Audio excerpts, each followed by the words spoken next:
Welcome to guys in this period. We are going to learn unit first, page number 9, the part of speech. शब्दांच्या जाती. मुलांनो, आपण शब्दांच्या जाती शिकणार आहोत, परंतु व्याकरणाच्या पद्धतीतनं नाही, तर आपण कविताद्वारे आपण हे शिकणार आहोत. सुंदर अशी कविता आहे. ही कविता सुरुवातीला मी तुम्हाला वाचून दाखवतो. नंतर आपण समजून घेऊ, तिची चाल समजून घेऊ आणि व्यवस्थितरित्या आपण ही कविता चाल समजल्याच्या नंतर पाठ करू. म्हणजे शब्दांच्या जाती हा प्रकार आपण कधीच विसरणार नाहीत. मुलांनो, हा व्हिडिओ शेवटपर्यंत पहा, समजून घ्या आणि जर तुम्ही अद्याप चॅनलला सबस्क्राईब केलं नसेल तर चॅनलला सबस्क्राईब करा. Okay students, at first we are going to read this poem. Every name is called a noun, as field and fountain, street and town. In place of noun, the pronoun stands, as he and she can clap their hands. The adjective describes a thing, as magic on or bridal ring. The verb means action, something done, to read and write, to jump and run. How things are done, the adverbs tell, as quickly, slowly, badly, well. The preposition shows relation, as in the street or at the station. Conjunction join in many ways, sentences, words or praise and praise. The interjection cries out, hark! I need an exclamation mark. Through poetry we learn how each of these make up the part of speech. Students, author Miss Poet is unknown, but this poem is very nice poem. Through this poem we are going to learn the part of speech, their definitions and their examples. Now students, we are going to learn how to sing this poem. मुलांनो, ही कविता कशी गायची आहे ते आपण शिकूया. व्यवस्थित ऐका.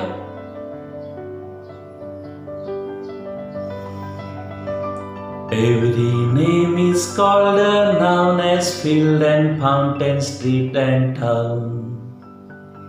Every name is called a noun, as field and fountain, street and town.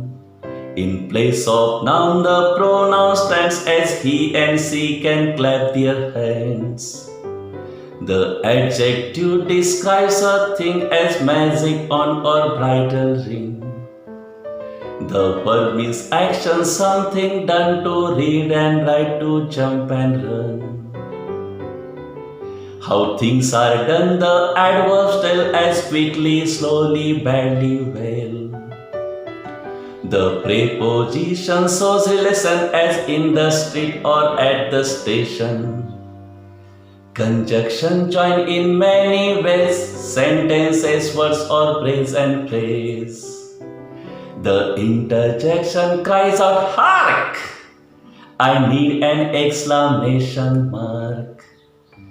Through poetry we learn how each of these make up the part of speech. Through poetry we learn how each of these make up the part of speech. Of these make up the part of speech, make up the part of speech, make up the part of speech. मुलांनो, कवितेची चालही तुमच्या लक्षात आलेली आहे. आता आपण ही कविता समजून घेऊयात. Okay students, first stanza. Every name is called a noun. Here we are going to learn from the first line the definition of noun. Every name is called a noun. प्रत्येक नावाला नाम असं म्हणतात. जसं की as म्हणजे जसे, as field विभाग, and fountain फवारा, street रस्ता, and town. पहा, प्रत्येक नावाला नाम असं म्हणतात. जसं की विभाग क्षेत्र, फाउंटेन फवारा, स्ट्रीट रस्ता अँड टाउन. पहा, हे म्हणजे क्षेत्र, फवारा, रस्ता, आणि शहर हे काय आहेत? हे नाव आहेत. हे वस्तूचे, ठिकाणाचे किंवा पदार्थाचे नाव आहेत. लक्षात आलं? In place of noun the pronoun stands. In place मी च्या जागी. In place of noun the pronoun stands. नावाच्या जागी काय वापरलं जातं? काय उभं राहतं? प्रोनाउन्स. जसं as he and she clap their hands. He म्हणजे तो, सी म्हणजे ती. क्लॅप वाजवतात. दिअर हँड्स त्यांचे काय करतात? हाताच्या टाळ्या वाजवतात. पहा, तो आणि ती. उदाहरणार्थ मुलांनो, अनिल आणि अनिता टाळ्या वाजवू शकतात. आता अनिल आणि अनिता ऐवजी मी काय वापरणार आहे?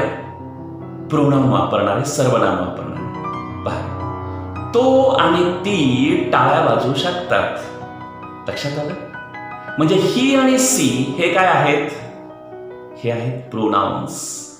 In place of noun the pronoun stands. लक्षात आलं? Next, the adjective describes a thing as magic on or bridal ring. The adjective विशेषण काय करतं? Describes a thing. वस्तूचं काय करतं? वर्णन करतं. म्हणजे ॲडजेक्टिव्ह विशेषण हे वस्तूचं वर्णन करतं. उदाहरणार्थ ॲज मॅजिक ऑन. मॅजिक माहितीये? जादू. ऑन छडी परीच्या हातामध्ये असते ना, ती. As magic on or bridal ring. Bridal ring माहितीये तुम्हाला? कधी पाहिली का तुम्ही? विवाह प्रसंगामध्ये गेलं असेल ना, त्यामुळे एंगेजमेंट ऑकेजन असतं पहा, हो की नाही? आणि त्यावेळेस जे काही रिंग घालतात, ब्राईड आणि ब्राईडग्रूम हे एकमेकांना जे काही रिंग घालतात ना, त्याला ब्राइडल रिंग म्हणायचं. ब्राईडची रिंग घालते त्याला ब्राइडल रिंग म्हणायचं. लक्षात आलं का? ओके. ब्राइडल रिंग म्हणजे विवाहाची अंगठी. आता रिंग ही वस्तू आहे, ब्राइडल विवाहाची. म्हणजे रिंगचं वर्णन कुणी केलं? ब्राइडल या शब्दाने केलं. ऑन म्हणजे काय? छडी. वॉन्डचं वर्णन कोणी केलं? मॅजिक या शब्दाने केलं, म्हणून मॅजिक वॉन्ड. लक्षात आलं? म्हणजे मॅजिक आणि ब्राइडल या ठिकाणी काय? ॲडजेक्टिव्ह आहे, ते डिस्क्रायबिंग वर्ड्स आहेत. लक्षात आलं? Next, the verb means action, something done. Verb कशाला म्हणायचं? वर्ब मीन्स क्रियापद. द वर्ब मीन्स ॲक्शन कृती. समथिंग डन काहीतरी झालेलं आहे, म्हणजे काहीतरी झालंय किंवा काहीतरी कृती झालेली आहे, त्याला काय म्हणायचं? वर्ब म्हणायचं. टू रीड वाचणे, राईट लिहिणे. To read and write, to jump and run. म्हणजे रीड, राईट, जम्प, रन हे काय आहेत? क्रियापद आहेत. वाचणे, लिहिणे, उडी मारणे, धावणे हे काय? क्रियापद आहेत. आणि मुलांनो, प्रत्येक सेंटेन्स मध्ये क्रियापद लागतं. क्रियापदाखेरीज वाक्य तयार होतच नाहीये.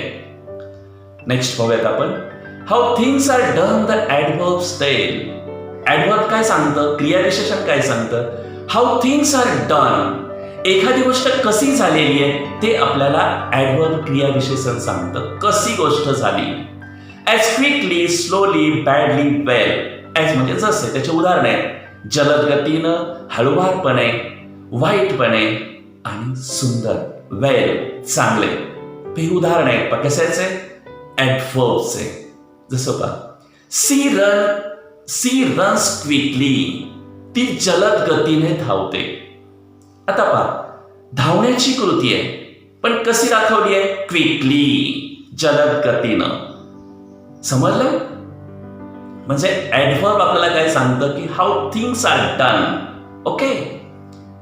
The preposition shows relation. Preposition शब्दयोगी अव्यय काय करतं? शोज दाखवतं. रिलेशन एकमेकांचा संबंध. कोणाचा रे? शब्दांचा, वाक्यामधील एका गोष्टीचा दुसऱ्या गोष्टीशी असणारा जो काही संबंध आहे ते संबंध प्रेपोजिशन दाखवतात. उदाहरण पहा. As in the street or at the station. In the street म्हणजे रस्त्याच्या मध्ये. लक्षात आलं? ॲट द स्टेशन, स्टेशन जवळ, स्टेशनकडे. लक्षात आलं? याचं आणखी एक उदाहरण तुम्हाला सांगतो. The book is on the table. पहा, बुक पुस्तक आणि टेबल यांचा संबंध कोणी समजावला? ऑनने समजावला. म्हणजे ऑन हे काय आहे? प्रेपोजिशन आहे. The preposition shows relation. ही गोष्ट सुद्धा आपल्या लक्षात आलेली आहे. Conjunction join in many ways. Conjunction म्हणजे काय रे? उभयानवी अव्यय. हे उभयानवी अव्यय काय करतं? हे जोडण्याचं काम करतं. जॉईन मीन्स जोडणे. इन मेनी वेज, अनेक पद्धतीनं. कोणाला? सेंटेन्सेस, वाक्य, वर्ड, शब्द, और किंवा प्रेज अँड प्रेज. वाक्य, शब्द सम म्हणजे वाक्प्रचार आणि दुसरे वाक्प्रचारांना एकमेकांना ते जोडण्याचं काम करतं कंजक्शन्स. लक्षात आलं? The interjection cries out hark. Last, eighth kind of part of the speech we are going to learn here through this poem. The interjection cries out hark. Interjection म्हणजे काय? केवल प्रयोगी अव्यय. एखादी सडनली एक्सप्रेशन्स आहे, अचानक एखादी घटना आपण पाहिली, अचानक आपल्या मनामध्ये जे काही भावना उद्भवतात, निर्माण होतात आणि त्या आपण जे काही व्यक्त करतो, त्या व्यक्त करणाऱ्या शब्दांना काय म्हणायचं? इंटरजेक्शन म्हणायचं. The interjection cries out hark. I need an exclamation mark. Interjection काय म्हणतं? मला कशाची गरज आहे? Exclamation mark. माहिती आहे ना? उभी रे आणि खाली टिंब. Through poetry we learn how each of this make up the part of speech.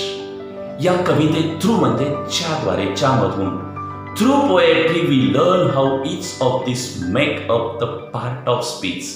या कविताद्वारे आपण शब्दाच्या जाती समजून घेतल्या.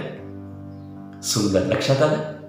आता एक कविता म्हणायला शिकायची मी अगोदर सांगितल्या पद्धतीनं, आणि एकदा का पाठ झाली ना, शब्दाच्या जाती आपण कधीच विसरणार नाहीत. ऍक्टिव्हिटी आहे पहा. The tree figure shows the different part of speech and their examples given in the poem. ही जी काही ट्री फिगर बाजूला दिसते ना, ही ट्री फिगर्स आपल्याला दाखवते शब्दांच्या वेगवेगळ्या जाती आणि त्याची उदाहरणं. Write appropriate labels. काय करा? योग्य लेबल लिहा. In the tree figure with the help of the poem. कवितेच्या द्वारे या ठिकाणी ॲप्रोप्रिएट लेबल व्यवस्थित पेस्ट करायचे. इथं समोरून तुम्हाला सोडून दिलेली आहे, समजून घ्यायचं आहे मुलांना. Okay, see you students in the next period with next story. Okay, see you again.